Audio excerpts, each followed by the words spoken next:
네, 안녕하세요. 여러분들의 구독과 좋아요로 이 채널이 유지되고 있습니다. 네, 영상 속도는 1.5배를 추천드리는 바이고요. 항상 구독자님, 멤버십 회원님들에게 감사하다고 말씀을 드리면서 이번 내용은 예전 비트코인, 이더리움, 그리고 XRP 3대장에 대해서 한번 이야기를 좀 해보는 시간을 한번 준비를 해보았습니다. 왜 이 내용을 준비를 했냐면요. 원래는 솔라나 아발란체를 준비는 그 전에 한 번은 다뤘기 때문에 이번에는 오랫동안 들고 있었던 코인들 위주로 한번, 그것도 가장 보유량이 많은 코인들 위주로 선별을 해서 한번 뽑아 보았습니다. 일단 비트코인 먼저 좀 설명을 드리도록 하겠는데요. 일단 비트코인 이제 100일이 남지 않았습니다. 그러니까 즉 반감기 얼마 남지 않았다라고 볼 수가 있게 되겠고요. 그럼 현재 동향은 어떤 이슈거리가 좀 있는지 좀 봐야 되겠죠. 여전히 채굴자들에 따른 매도량은 좀 많이 줄어들었습니다. 예, 그게 좀 요즘 포인트라고 볼 수가 있겠고, 그 다음으로 대부분 ETF 쪽의 물량이 어느 정도 추가 매입분이 지속 들어오고 있다는 건 좀 긍정적이고, 그 다음에 GBTC 물량이 생각보다 많이 좀 줄어들어서 상대적 반등이 좀 빨리 나왔다라는 이야기가 돌고 있는 실정입니다. 그래서 여기서도 보시다시피 기존의 평균 1일 변화 추이가 원래 10,000개 정도, 한 18,000개 뭐 요 정도 수준이었는데 점차적으로 좀 감소를 하고 있는 모습이 보여지다 보니까 오히려 그게 약간 시장에 미치는, 선물에 미치는 강도가 좀 있었고, 선물에 미치는 강도로 인해서 청산 차트에 따른 변화 추이도 좀 생겼다라고 볼 수가 있게 되겠죠. 그래서 청산 분위기도 마찬가지로 숏 포지션에 있는 비중이 점차 조금씩은 늘어나고 있는 실정을 좀 볼 수가 있습니다. 물론 이게 장기적으로 추이는 뭐 2월달과 3월달 요 사이가 가장 중요한 전환 포인트라고 저는 생각이 들고 있고요. 그 다음에 1월달은 여기에서 약간은 좀 더 지지부진하지 않겠냐, 올라도 가는 둥 마는 둥 하지 않을까라고 보고 있는 실정입니다. 그럼에도 불구하고도 우리는 또 알아야 되는 포인트 중에 하나는 여전히 반감기 이후 때 어떤 퍼포먼스를 보여주었나요? 네, 계속 이야기를 하지만 과거 마스터 플랜 기반을 또 꺼내서 본다고 하면 반감기가 일어날 때마다 여전히 그 전에 조정이 좀 나왔고, 그 이후에는 폭발적인 성장을 보여주었다라는 건 누구나 아실 수 있게 될 것 같습니다. 여전히 채굴 회사가 이제 역할이 좀, 중추적인 역할이 좀 있죠.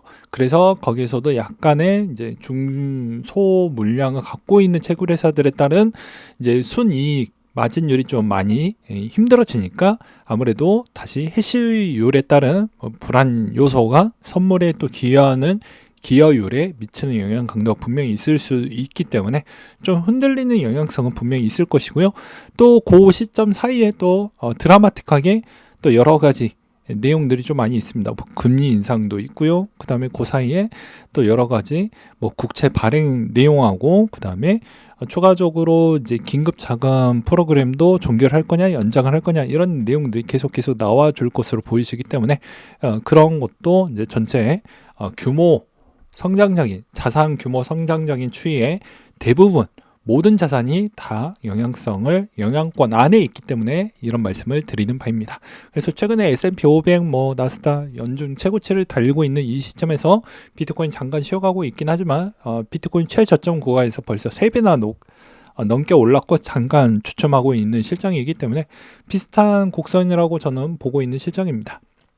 그래서 비트코인이 여전히 반감기 전에 잠깐 진통이 나온다고 해도 여전히 우리의 자산의 포트폴리오에 제발 좀 들고 가보자 라고 저는 좀 말씀을 드리고 싶습니다. 한국인이 제일 많이 안 들고 있는 코인들 중에 하나라고 하면 이상하게 비트코인이 거의 포트폴리오에 별로 없다라는 것입니다. 그 다음으로 또 비트코인 비축 지갑에서는 680억 달러에 해당되는 170만 비트코인이 보관이 되어져 있고, 저축용 지갑으로는 유입이 5년 만에 최고치를 기록을 했다라고 했기 때문에 그만큼 나올 수 있는 물량은 앞으로 시간이 지날수록 좀 더 덜할 확률이 매우 높고, 어차피 ETF에 갖고 있는 물량들도 대부분 거의 잠기는 물량이라고 봐야 되겠죠. 그러면 실제 유통량은 더 많이 줄어들 수밖에 없는 건 거의 따놓은 당상이라고 볼 수가 있겠고요. 아무리 ETF가 인기가 약간 시들다라고 해도 나머지 국가들이 ETF를 이제 상품을 출시하는 수준에서 거기다 또 다른 붐이 계속해서 일어나는 곡선으로 저는 생각을 하고 있기 때문에 나쁠 건 없다라고 말씀을 드리고 싶습니다. 그래서 이제 반감기가 이제 네 번째 구간대로 흘러가고 있는데, 이 구간도 잠깐 우리가 산에 올라갔었을 때 오르막이 있고 내리막이 있으면 또 잠깐 쉬어가고 싶을 때도 있잖아요. 그런 구간이라고 저는 좀 표현하고 싶고요. 그 다음에 이제 비트코인 반감기 80일 전 차트를 보게 되면 대부분 50% 정도 조정을 받았다라는 구간을 16년, 20년, 24년도 때마다 우리는 확인을 해볼 수가 있게 되겠습니다. 그 다음으로 이제 1월 26일 현물 ETF 자금 유입 유출 상황 빈도를 본다라고 하면, 아무래도 이제 이게 그레스케일 말고도 이제 마운트콕스 내용도 이제 슬슬 2, 3월 달이 되면 이제 대충 이것도 이제 보상 처리에 따른 이야기가 계속 나올 것인데, 어차피 엔화, 비트코인 캐시 이런 쪽으로 물량이 좀 많이 나올 것입니다. 그래서 이게 혼합을 해서 그때까지 계속 이어나갈 것인지 아닐 것인지 우리는 계속 모니터링 하면서 지켜볼 수밖에 없다는 거. 우리가 할 수 있는 건 그 정도이니까요. 그래서 그것을 좀 잘 챙겨보셔라 라고 말씀을 드리고 싶습니다. 그 다음으로 이제 이더리움 이야기를 좀 해보려고 하는데요. 최근에 이더리움은 여전히 총 양이 계속 줄어들고 있는 마법 같은 일이 있습니다. 즉 소각이라는 시스템을 도입을 하면서 엄청나게 물량이 많이 줄어들고 있죠. 그래서 하늘색 선이 또 스테이킹 물량도 있는데요. 현재 2,900만 개 이더가 스테이킹이 되었고 약 1,500만 개 이더가 탈중앙화 프로토콜에 잠겼다고 했습니다. 이것보다 좀 더 많이 탈중앙화된 모델에 좀 잠기길 전 바랄 뿐입니다. 그래야 이제 우리가 생각했던 탈중앙화 개수로 돌렸을 때 이제 이더가 약간 좀 자기적으로 조작성 여부에 탈피를 할 수 있는 자산 중에 하나로 좀 올라가려고 하면 그런 측면이 없지 않아 있다라고 저는 말씀을 드리고 싶고요. 그 다음으로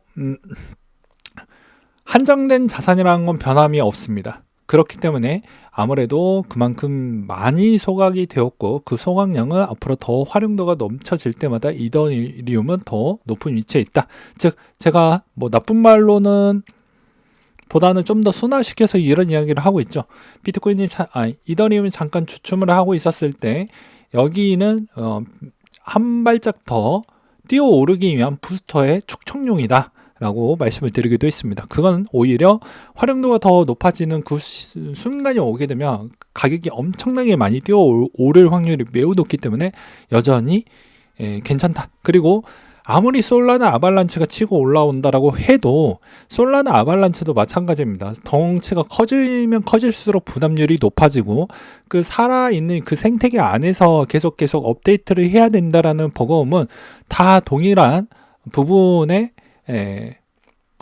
또 문제점이라고 봐야 될 수밖에 없기 때문에 이더리움만 있는 그런 문제점이라고 보기에는 전 바람직하지 않는다라고 말씀을 드리고 싶어요. 어떤 전문가는 그렇게 좀 표현을 하더라고요. 이게 살아있는 생태계 안에서 계속 업데이트를 해야 되니 좀 까다롭고 좀 진척률이 좀 잘 안 나온다더라 라고 할 수는 있겠지만, 반면에 나머지도 그 정도 시총까지 올라온다고 하면 거의 다 비슷한 동향이기 때문에 저는 좀 그렇게 평가를 하고 있습니다.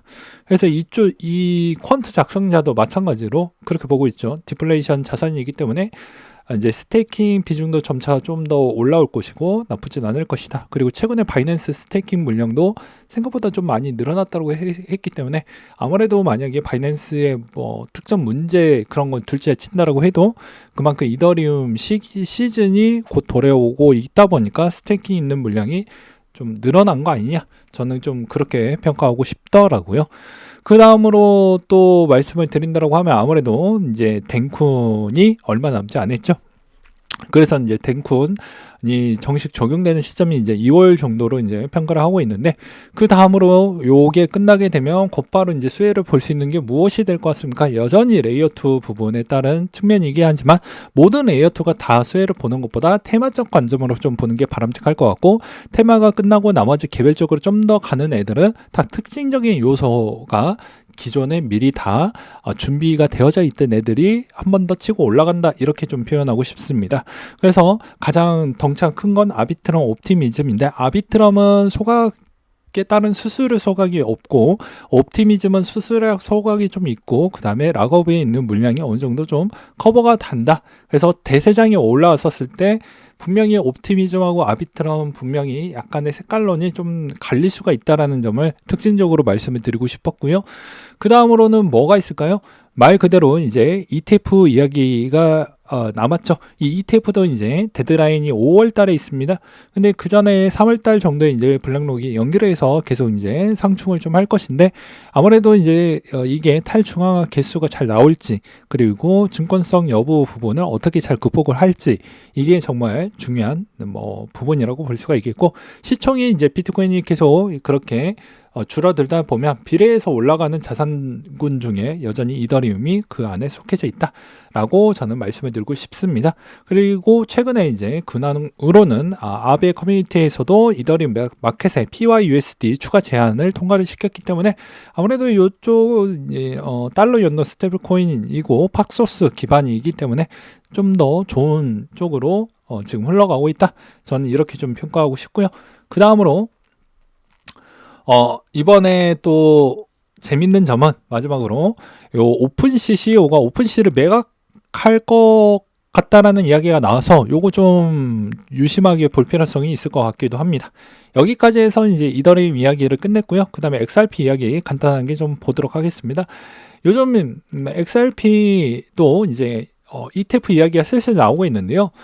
일단 분위기로는 선물 ETF 출시가 선행이 되어야 된다라는 이야기가 많이 나오고 있습니다. 비트코인을 보게 되면 마찬가지로 비트코인 ETF에 있는 과정을 뉴스를 다 챙겨보셨던 분들은 아마 아실 것 같습니다. 여기서도 선물이 되고 그 다음에 현물이 됐죠. 그래서 판사가 선물이 됐는데 왜 현물은 안 되냐, 이런 건 좀 그랬던 과정이 있었고, 그 다음에 이더리움도 마찬가지로 이미 선물은 되어져 있는 상태입니다. 근데 XRP는 ETF를 하려고 한다라고 하면, 진정 만약에 빵행이 할 생각이 있을지는 모르겠지만 한다라고 하면 말 그대로 선물 ETF가 먼저 오픈이 되어야 되겠죠. 그래서 이 점이 상당히 중요하다고 볼 수가 있게 되겠고요. 그나마 그래도 XRP 쪽에서도 성과가 좀 있었던 건 지갑수가 2년 동안 많이 증가를 했다라는 겁니다. 대략 한 500만 개 정도가 늘어났다 라고 볼 수가 있겠고요. 근데 물론 이제 XRP 재단 쪽을 또 본다라고 하면, 아무래도 이 2년 동안 이 정도 성장 속도를 높게 평가할 거냐, 아니면 다소 우리가 예상치보다 좀 적게 성장을 했다라고도 볼 수도 있겠죠. 그러니까 이걸 어느 시점으로 지금 보고 있는지도 리플 측이 좀 봐야 될 것 같습니다. 그 다음에 리플이 이번에 2월 8일 토큰 환수 기능 도입을, 클럽백 기능을 좀 추가를 했다라고 해서 요것도 좋은 소식이라고 볼 수가 있게 되겠고요. 그 다음에 이제 이 XRP 스캔 내용을 보게 되면, 자, 여기서도 에스크로 물량이 있죠. 대략 한 400억 개가 있고, 그 다음에 기존에 있었던 소각 물량은 그렇게 많이 되지는 않으니까 앞으로 요 물량은 그렇게 크게 문제될 건 없다라고 보고 있습니다. 왜냐면 이제 기존에 우리가 알고 있었던 제드형, 크리스 라세, 그 다음에 이런 데이비드 슈아츠, 이런 쪽이 어느 정도 물량을 거의 좀 많이 털어냈기 때문에 이제 시장에 관여해 줄 수 있을 만한 물량은 좀 많이 줄어들었다. 시장이 좋고 볼륨만 잘 나와준다라고 하면 XRP 어느 정도는 좀 더 올라갈 수는 있긴 하겠지만, 여전히 저 에스크로 물량이 이제 그렇게 시장에 미치는 영향 강도가 좀 더 많이 줄어들려고 한다라고 하면, 아무래도 이제 200억 개 정도 수순이 되어야 시장 미치는 강도와 볼륨 대비가 어느 정도 비율적으로 잘 맞기 때문에, 아직까지는 좀 더 애태울 수는 있어도 그걸 좀 잘 극복을 해야 되지 않겠냐라고 저는 말씀을 좀 드리고 싶습니다. 그 다음으로 이제 김치코인 이야기 하나 이슈가 있어서 요거를 끝으로 좀 마무리를 좀 해보려고 하는데요. 썸씽이 뭐 해킹 당했다 뭐 이런 이야기가 있더라고요. 그래서 보니까 썸씽의 투자 유의 촉구의 거래소에서 이제 그렇게 이제 주의하라는 문구를 내놨는데, 이때까지 김치코인 해킹 사건의 진행은 항상 뻔했다고 합니다. 해킹 당해서 유통량 초과되었고, 북한 소행이었고, 복구에 최선을 다하겠다. 내부자 소행이었고, 복구는 못했지만 노력을 보였다. 상패시키지 마라. 우리는 노력을 다했다. 어쩔 수 없다.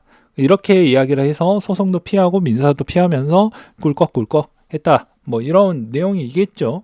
그 다음에 여기서도 자, 한심한 건 썸씽의 거래량이 77%가 나오고 투자자 보호한다라는 소리를 하던 업비트였는데, 기존 사업체에서 다 털렸으면 자본 잔식으로 회사가 망할 수 있습니다. 코인이 다 털렸으면 확정 스캠이 되는 거고요. 그러니까 이것도 여러분들이 주의가 떴으면 가끔씩은 내가 알트코인을 단타를 하든 뭘 하든 간에 가끔씩은 한번 공지사항 한 번쯤은 그냥 대충이라도 한번 읽어보는 습관을 꼭 가지시길 바라겠습니다. 그 다음에 마지막으로 뭐 뽀구미님이라는 뭐 유튜버가 있나봐요. 근데 이분이 해킹을 당해서 생일날 해킹을 당해서 보았더니 카르다노 에이다 종의 이런 내용 문구가 있었다고 합니다. 또 어찌저찌 또 이걸 또 찾아가지고 뭐 해명 관련된 영상 뭐 만들었다고 하는데, 이것도 좀 웃겨요. 아무튼 뭐 비트코인, 이더리움, XRP 되게 오래된 코인인데도 불구하고도 제각각 다 성장률은 좀 다르고, 그 다음에 가격도 좀 다소 각자 다 다른 길로 가고 있죠. 그럼에도 불구하고도 이제 벌써 우리가 나이를 먹듯이 코인도 나이를 많이 먹고 있습니다. 그만큼 개발에 있는 속도가 시간이 지날수록 점진적으로 많이 개선이 안 되던 코인들은 가격이 그걸 증명을 해주는 시간이라고 보여지고요. 그걸 내가 선택을 했기 때문에 받아들여야 되는 시점이 분명히 온다라고 저는 말씀을 드리면서 마무리를 지어보도록 하겠습니다. 그걸 부정을 해도 어차피 여러분들의 인생에 변화되는 게 없기 때문에, 그래서 투자라는 건 솔직히 말해서 어렵고, 내가 선택했던 걸 내가 감내할 수도 있어야 되고요. 그걸 명확하게 어떤 실패와 실수를 무엇을 했는지도 겸허히 또 인정을 해야 되는 그 순간이 있어야 한 단계 더 성장을 한다라고 저는 표현하고 싶습니다. 네, 아무튼 여기까지 준비를 했고 항상 성투하시길 바라겠습니다.